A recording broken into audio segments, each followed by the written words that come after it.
Fraud that my client is charged with. The amount of the fraud is $689,970.24. Alhamdulillah.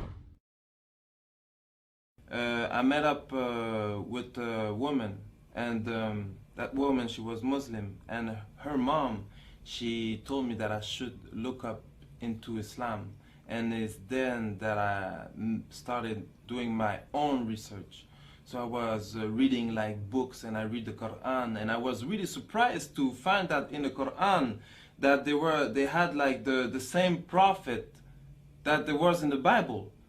Even at a point that I didn't understood how Muslim will understand the Quran, because in the Bible they have like the beginning of the story, and the Quran just completed it. So and I started to do my own research, like even like a lot. I was researching, and the only problem that I end up having is like that, because as a Christian you have to believe that Jesus is the Son of God, and if you don't believe this, you go to hell, and if you believe it, you go to paradise. And I didn't want it to go to hell for nothing. Like it had to be the true religion, so I had to really make some research. And alhamdulillah, I found that Islam was the truth, and I made my shahada. So right after I took my shahada, 3 days after, my mom called me and told me that the police was looking for me. So I went to see my lawyers, and they told me that I should give myself tin. So I went and I gave myself tin, but for the first time, it was the first time I went into jail as a Muslim. I'm here with my client Isaac, or known as Isaac Mushtakim, who is charged in Montreal with various offenses, particularly fraud, forgery, the use of forged documents. With regards to the fraud that my client is charged with, the amount of the fraud is $689,970.24. This would have occurred in the year of 2006 over a 3-month period between the months of May and September. But there's a different side to Isaac that we know and that we've come across. Since his arrest, since these events, Isaac has completely turned his life around. I mean, notwithstanding this criminal record, I mean, breaking and entering, conspiracy to commit a criminal act, robbery, assault, mischief, intentional impersonation, I mean, the list goes on and on. Notwithstanding all of this, this individual has completely changed himself. He is no longer the person that he was when he was younger. He's married. He had a tough life. I mean, he grew up on the street. He grew up a life of crime and violence. That's no longer the person he is. He's married. He's a contributing member of society. He has a stable job. We have letters of recommendation from his employers.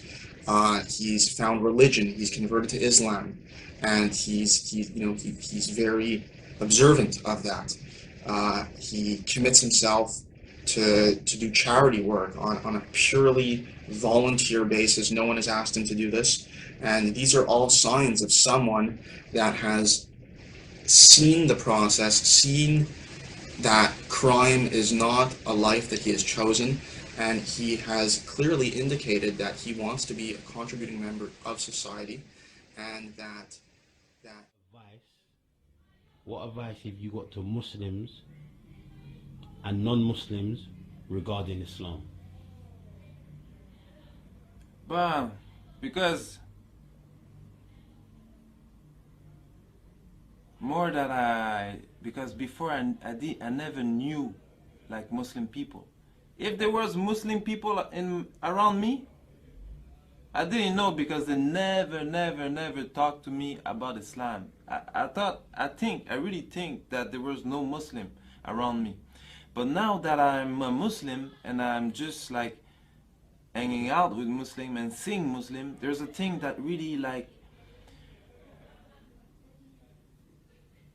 get me sad, you know? It's because me before I used to like a lot of I used to like a lot the tattoos, and on my head a tattoo get money. But more that I see little kids, like young kids, young Muslim, I realize that they have the same tattoo that I have, but not on their head. They have it on their heart, and they want to compromise their Islam for money, for like seriously stupidity. Like I don't, and that get me like really sad that they don't know the value of what they really have,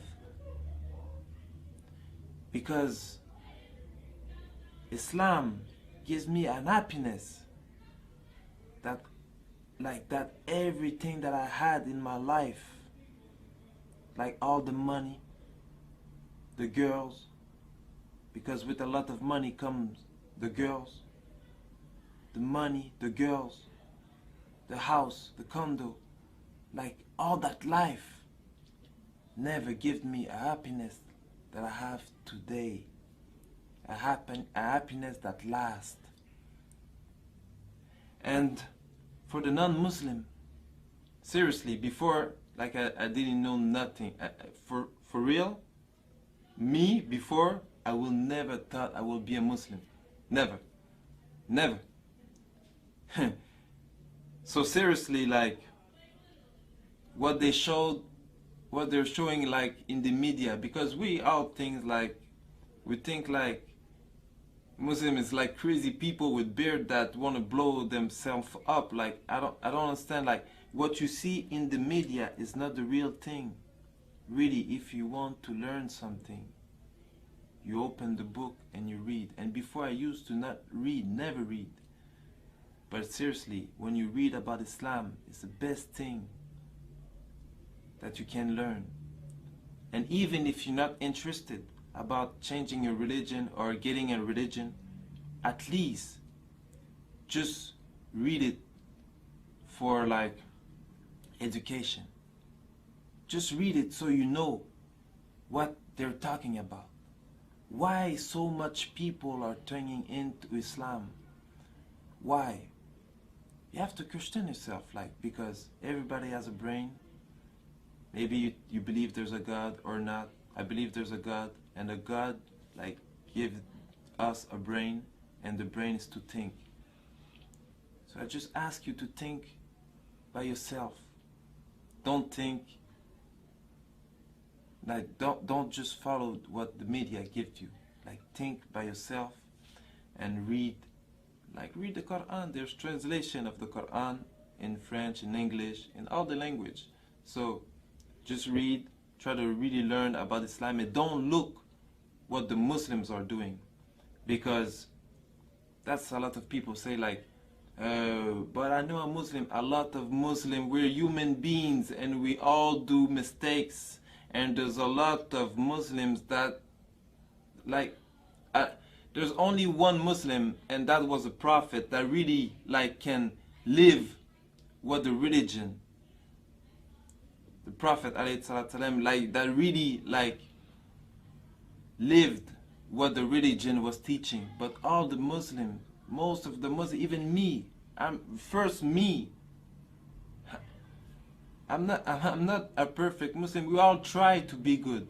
We all try, but you can't learn the religion by looking at me or hearing what I'm saying. So that's why I'm saying go read the Quran and learn about Islam from its source. Assalamu alaikum wa rahmatullahi ta'ala wa barakatuh.